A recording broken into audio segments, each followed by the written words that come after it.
दोस्तों मध्य प्रदेश में लोक न्यायालय का गठन कर दिया गया है। अब यहाँ पर होगा क्या कि जितने भी मध्य प्रदेश में छोटे मोटे तहसील कस्बे जिले आते हैं वहाँ पर छोटी सी अदालत की स्थापना की जाएगी। उस अदालत के अंतर्गत घरेलू झगड़े, आपसी समझौते जैसे केस आते हैं तो उसी लोक न्यायालय में इसका निराकरण किया जाएगा। यहाँ पर अब समझने वाली ये चीज है कि यहाँ पर लोक न्यायालय क्या है और किस तरीके से काम करती है, जिसके लिए आज का मैंने पूरा ये वीडियो बनाया है। तो वीडियो साथ अंत तक बने रहेगा। तो चलिए दोस्तों वीडियो की शुरुआत करते हैं। मैं रानू स्वागत करता हूं आप सभी लोगों का हमारे और आपके इस यूट्यूब चैनल स्मार्ट टेक में।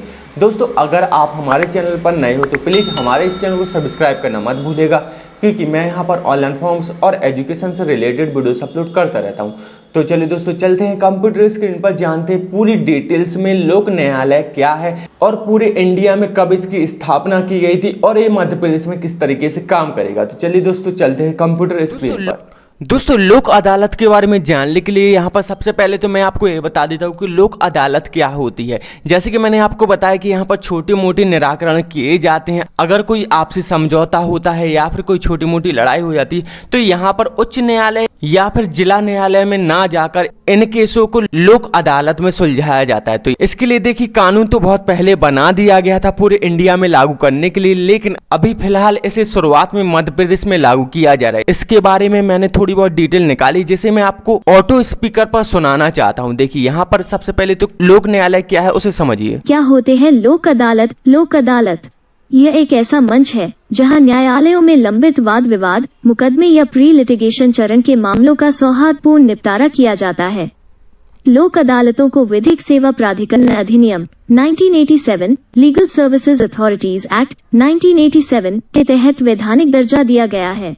दोस्तों लोक अदालत के बारे में ज्यादा जानकारी के लिए यहाँ पर मैंने एक पेज ओपन कर लिया है। अब इस पेज को मैं ऑटो रीड पर छोड़े देता हूँ। यहाँ पर आप समझ लीजिएगा कि क्या होती है लोक अदालत और यहाँ पर किस तरीके से आम नागरिकों को लाभ होने वाला है। राष्ट्रीय लोक अदालत, नेशनल लोक अदालत चर्चा में क्यों?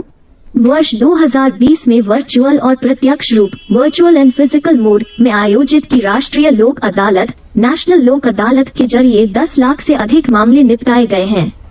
Anti-rape investigation and trial ordinance 2021 थे। प्रमुख बिंदु राष्ट्रीय विधिक सेवा प्राधिकरण, नेशनल लीगल सर्विसेज अथॉरिटी के तत्वावधान में वर्ष 2020 की अंतिम राष्ट्रीय लोक अदालत का 12 दिसंबर 2020 को वर्चुअल और प्रत्यक्ष रूप में आयोजन किया गया। कोविड-19 महामारी को देखते हुए दिन भर चलने वाली इस लोक अदालत के आयोजन के दौरान सभी SLSA, state legal services authority SLSAS और DLSA, district legal services authority DLSAS ने आवश्यक सुरक्षा प्रोटोकॉल का कड़ाई से अनुपालन किया गया। राष्ट्रीय लोक अदालत आयोजित करने के लिए 31 SLSA द्वारा कुल मिलाकर 8152 खंडपीठों का गठन किया गया था। इस लोक अदालत में 10,42,816 मामलों का सफलतापूर्वक निपटान किया गया। निपटान किए गए मामलों में कुल 5,08,310 मामले प्री लिटिगेशन चरण के थे और 4,82,506 मामले ऐसे थे जो विभिन्न न्यायालयों में लंबित थे। NALSA पोर्टल पर राज्यों द्वारा उपलब्ध किए गए विवरण के अनुसार कुल निपटान राशि लगभग 3,227.99 करोड़ रुपए थी। उपरोक्त राष्ट्रीय लोक अदालत में श्रम विवाद, धन वसूली, भूमि अधिग्रहण, वैवाहिक विवाद, तलाक को छोड़कर वेतन, भत्तों और सेवानिवृत्ति आदि से संबंधित मामलों की सुनवाई की गई। क्या होते हैं लोक अदालत? लोक अदालत राष्ट्रीय विधिक सेवा प्राधिकरण, national legal services authority NALSA द्वारा आयोजित लोक अदालत विवादों का निपटान करने का एक वैकल्पिक तरीका है। Alternative method of dispute resolution यह एक ऐसा मंच है जहां न्यायालयों में लंबित वाद विवाद, मुकदमे या प्री लिटिगेशन चरण के मामलों का सौहार्दपूर्ण निपटारा किया जाता है। लोक अदालतों को विधिक सेवा प्राधिकरण अधिनियम 1987, लीगल सर्विसेज अथॉरिटीज एक्ट 1987 के तहत वैधानिक दर्जा दिया गया है। इस अधिनियम के तहत लोक अदालतों द्वारा निर्णय को सिविल न्यायालय का निर्णय माना जाता है, जो सभी पक्षों पर अंतिम और बाध्यकारी होता है। ऐसे निर्णयों के बीच किसी भी अदालत के कानून के समक्ष अपील नहीं की जा सकती है। भारत के सर्वोच्च न्यायालय से लेकर लोक न्यायालयों तालुक कोर्ट्स तक सभी न्यायालयों में प्री लिटिगेशन और पोस्ट लिटिगेशन दोनों के निपटारे के लिए एक दिन के लिए लोक अदालतें आयोजित की जाती हैं। विवादों के समाधान हेतु समाज के सभी वर्गों के लिए इस वैकल्पिक विवाद निवारण ADR फोरम को सुलभ बनाने एवं कोविड-19 महामारी के द्वारा प्रस्तुत चुनौतियों को दूर करने के लिए विधिक सेवाएं प्राधिकरणों लीगल सर्विसेज अथॉरिटीज द्वारा वर्ष 2020 में वर्चुअल लोक अदालत यानी ई लोक अदालत शुरू की गई।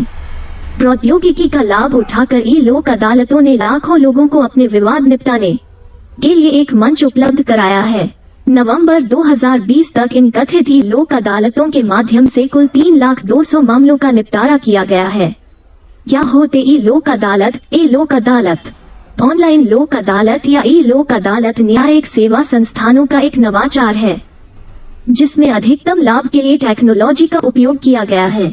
यह लोक अदालत का ही एक वर्चुअल प्रारूप है जो लोगों को घर बैठे ही न्याय प्राप्त करने के लिए एक मंच प्रदान करता है। ई लोक अदालतों के संचालन में खर्च कम होते हैं क्योंकि इसमें परंपरागत रूप से केस से संबंधी खर्चों की जरूरत समाप्त हो जाती है। क्या होता है वैकल्पिक विवाद समाधान ऑल्टरनेटिव डिस्प्यूट रेजोल्यूशन ADR? वैकल्पिक विवाद समाधान ADR विवादों को सुलझाने के संदर्भ में उन विभिन्न प्रकार की प्रक्रियाओं को संदर्भित करता है जो संबंधित पार्टियों को बिना ट्रायल या बगैर मुकदमेबाजी के विवादों को हल करने में मदद करता है। वैकल्पिक विवाद समाधान ADR के प्रचलित स्वरूपों में मध्यस्थता, पंचायत, तटस्थ मूल्यांकन, लोक अदालत इत्यादि शामिल हैं। विधिक सेवा प्राधिकरण अधिनियम 1987 के बारे में वर्ष 1987 में संसद ने विधिक सेवा प्राधिकरण अधिनियम पारित किया जिसने विभिन्न स्तरों पर विधिक सेवा प्राधिकरण का निर्माण किया गया ताकि समाज के कमजोर तबकों को निःशुल्क और सक्षम विधिक सेवा प्राप्त हो सके, जिससे यह सुनिश्चित हो कि आर्थिक या अन्य असमर्थता के कारण कोई भी नागरिक न्याय प्राप्त करने के अवसर से वंचित न हो। यह कानून निःशुल्क विधिक सहायता को मूर्त रूप देता है।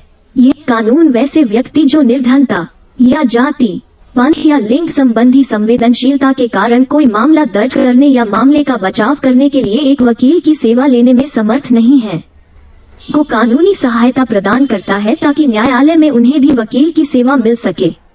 यह अधिनियम विभिन्न स्तरों पर विधिक सेवा संस्थान स्थापित करता है जिसके प्रकार निम्नलिखित हैं। केंद्रीय स्तर पर राष्ट्रीय विधिक सेवा प्राधिकरण नालसा है।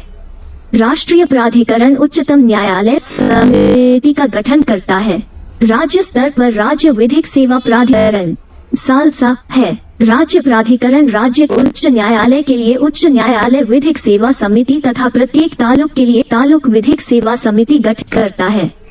जिला स्तर पर जिला विधिक सेवा समिति होती है। लोक अदालत के लाभ न्यायिक सेवा अधिकारियों द्वारा आयोजित लोक अदालतें राज्य स्तरीय और राष्ट्रीय वैकल्पिक विवाद समाधान का एक तरीका है। इसमें मुकदमाबाजी से पूर्व और अदालतों में लंबित मामलों को मैत्रीपूर्ण आधार पर सुलझाया जाता है। इन अदालतों में निःशुल्क सुनवाई होती है जिससे वादियों पर अनावश्यक आर्थिक भार नहीं पड़ता।